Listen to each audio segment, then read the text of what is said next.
Bom, o Vasco perdeu o clássico para o Fluminense no sábado e já tem que virar a chave amanhã para a Copa Sul-Americana. Também um jogo decisivo contra o Melgar do Peru em São Januário. Informações do Vasco agora para você com o Juliano Lima.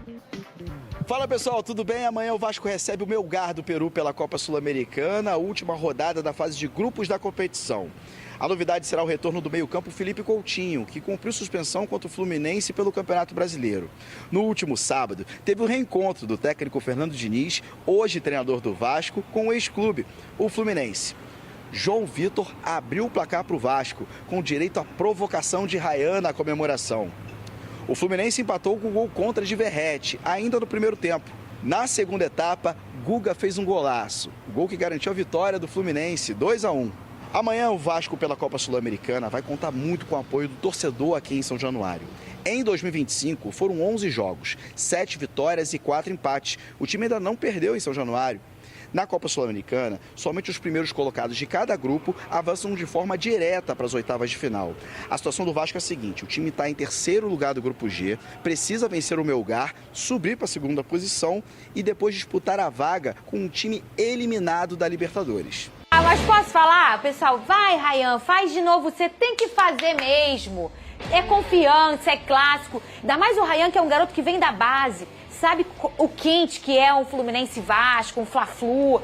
Esses meninos que nasceram num clube, eles entendem e eles potencializam mesmo o clássico. Achei que o Ryan fez certo, o Guga fez certo. E tamo aí cheio de assunto, Venê. Ó, isso que é bom pra gente, a gente gosta de assunto, menos ele, que tá chateado. Não, eu gostei, cara. Fernando, eu não estou chateado. Eu não estou chateado. Definitivamente não estou chateado. Primeiro, sobre o Ryan, acho que é isso mesmo. Ele ainda fala, eu fiz a entrevista com ele na saída de campo, no intervalo. Eu pergunto pra ele, Ryan, você fez o C? A ele, eu fiz o C, eu faço isso desde a base, eu sou assim mesmo, futebol é assim. Tá de parabéns, cara. Personalidade tem que ser assim mesmo. Sabe por quê? O Ryan, do Vasco da Gama, foi o único jogador que chamou a responsabilidade pra si. O único jogador que entrou em campo e falou assim, eu vou jogar esse clássico, eu não vou sentir o clássico. Então, primeiro tem que parabenizar aqui, faz parte do futebol, provocação é assim, e isso também faz parte da nossa história aqui do futebol Lucas carioca. Pedrosa, que estava na reportagem da Cazé TV, sua primeira dessa passagem, né? Sim. Porque você já fez várias lá. Minha primeira de Brasileirão. Com muita categoria, você, como sempre, fazendo um trabalho maravilhoso, meu amigo. Eu tenho um orgulho danado de você. Eu quero que você me fale o que você viu de diferente lá, que você foi repórter. Você viu tudo lá, hein? Vamos lá. Primeiramente, como eu falei aqui, não fiquei chateado. Fiquei mais frustrado pela situação do primeiro tempo. Pela situação do primeiro tempo. Eu não acho que o Vasco jogou bem, o Vasco jogou mal pra mim. O Vasco fez um jogo bem abaixo do que se espera, de um clássico principalmente. E eu tava ao lado do Fernando Diniz e ele também percebeu isso. Por quê?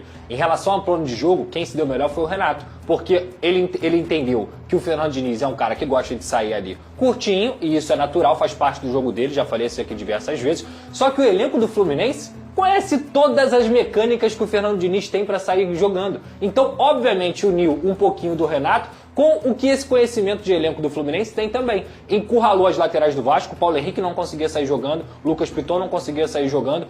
Aí eu tenho que fazer uma crítica aqui ao Diniz, que o apostou em Cocão e Hugo Moura. Eu já falei aqui 1000 vezes pra vocês. Eu não sei quantos programas eu já falei aqui. Muitos. Quantas e quantas vezes que esses caras não podem jogar juntos. Pedrosa, por que você tá falando isso? Porque eles são jogadores que têm a mesma característica. Eles se anulam. E quando você não tem o Paulo Henrique e o Lucas Piton pra sair jogando, você precisa do meio campo. E se você não tem válvula de escape no meio campo, o que acontece? Fluminense marcou alto, encurralou o Vasco e aí ficou uma saída de bola muito precária. Tanto que no primeiro tempo o Fluminense controla um pouquinho mais a bola. Só que o Vasco estava tendo as válvulas de escape justamente por quê? Por causa do Ryan. Foi o único que chamou o jogo para si. Ele que sofre a falta, inclusive, pro Lucas Piton bater e o João Vitor fazer o gol. 1-0. Ok. O Vasco conseguiu entrar no jogo. Tanto é que logo depois teve a bomba do Ryan na trave e teve um lance que o Ryan saiu de cara com o Fábio, que o Fábio acabou fazendo a defesa. Mas desde o primeiro tempo, o Vasco não estava jogando melhor do que o Fluminense. Estava um jogo muito equilibrado, digamos assim, e o Fluminense tendo um pouco mais de controle. Quando virou o segundo tempo, Fernanda, que o Fluminense já tinha empatado naquele lance ali do Guga com o Lima e que foi um azar, uma infelicidade do Verratti, que pra mim também ficou abrindo o braço para poder reclamar com a questão de impedimento e não prestou atenção na jogada, então por isso que ele fez o gol contra, o Vasco sentiu o gol, como tem sido dessa equipe. No segundo tempo, o Fluminense já era melhor do que o Vasco. O Fluminense controlou melhor a partida do que o Vasco e estava ganhando o campo, estava tendo a oportunidade. Quem parecia mais próximo de fazer o gol no segundo tempo? Era o Fluminense, sem dúvida alguma. E foi isso que aconteceu. Tudo bem, num chute raro do Guga, um chute de felicidade imensa, tem que dar mérito total para ele. Vi uma galera falando que o Léo Jardim falhou. Desculpa, gente, eu estava lá, tá? E vou falar novamente o que eu falei aqui sobre lances ao vivo e lance no replay. No replay, você vai começar a achar um monte de falha. É verdade. No ao vivo, meu camarada, você não tem noção da velocidade que a bola pega. Não tem noção da força do chute do Guga e como ele foi feliz naquele momento. Então, zero falha do Léo Jardim. Para mim, foi muito mais falha do Sforza, que perde a bola na entrada da área. E aí o Guga consegue receber tranquilo, mas o Guga teve muito mérito. Dominou, soltou a bomba, 2-1 pro Fluminense. Sem terra arrasada, acho que o Vasco foi abaixo do que se espera, jogou pior do que o Fluminense, mas nada que, meu Deus, alarmante. O Vasco correu, o Vasco competiu e faz parte. Assim é o futebol, assim é o clássico. Acho que tem que focar na terça-feira, focar no próximo sábado também, que é muito importante. A situação já começa a ficar um pouco preocupante dentro do Campeonato Brasileiro, mas vai jogar contra o Bragantino no sábado em São Januário, vai jogar contra o Melgar na terça-feira e é o início de trabalho do Fernando Diniz. Então, sinceramente, chateado, com raiva, não. Fiquei um pouco frustrado, porque o Guga acertou um chutaço. É verdade. Poderia ter sido um empate e tudo certo. Mas faz parte, assim é o futebol. Veneta, Inclusive, poderia ter sido ao contrário, né? Se o Ryan acerta aquele chutaço, Exato. ninguém ia poder dizer que o Fábio falhou e a Perfeito. história e o resultado poderia ter sido diferente. Você É isso aí, família vascaína. Uma ótima segunda para todos. Eu tô chegando com tudo nessa segunda-feira para atualizar vocês sobre as principais notícias, né, do nosso gigante da colina, do nosso Vasco da Gama, que não conseguiu vencer, né, a equipe do Fluminense com aquele chute raro, né, do lateral Guga, mas agora é pensar no próximo jogo, né? Essa derrota não vai abalar o time do Vasco, que vem numa crescente muito boa, vem evoluindo cada vez mais nas mãos do técnico Fernando Diniz. Isso é muito importante. Vamos torcer para que o Vasco possa evoluir cada vez mais e assim, o torcedor vascaíno pode ficar muito feliz nessa janela, né, do meio da temporada, porque o Pedrinho prometeu ao Fernando Diniz que irá contratar jogadores para o seu modelo de jogo, para o seu estilo de jogo, aqueles caras que chegam para jogar naquilo que o Fernando Diniz acredita,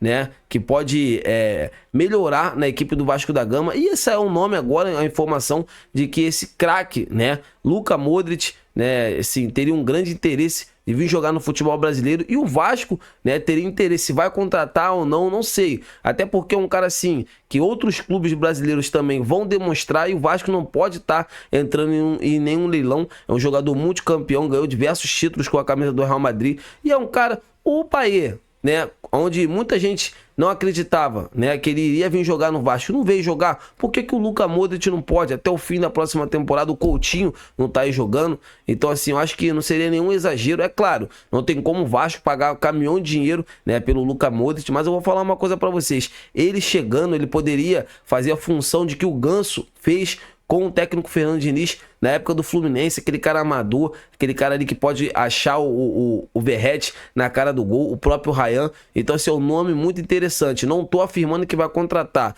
mas tô falando que o Vasco, assim, tem um interesse em poder formalizar pelo menos uma proposta. E aí, Luka Modric, você aceita vir jogar no Vasco da Gama?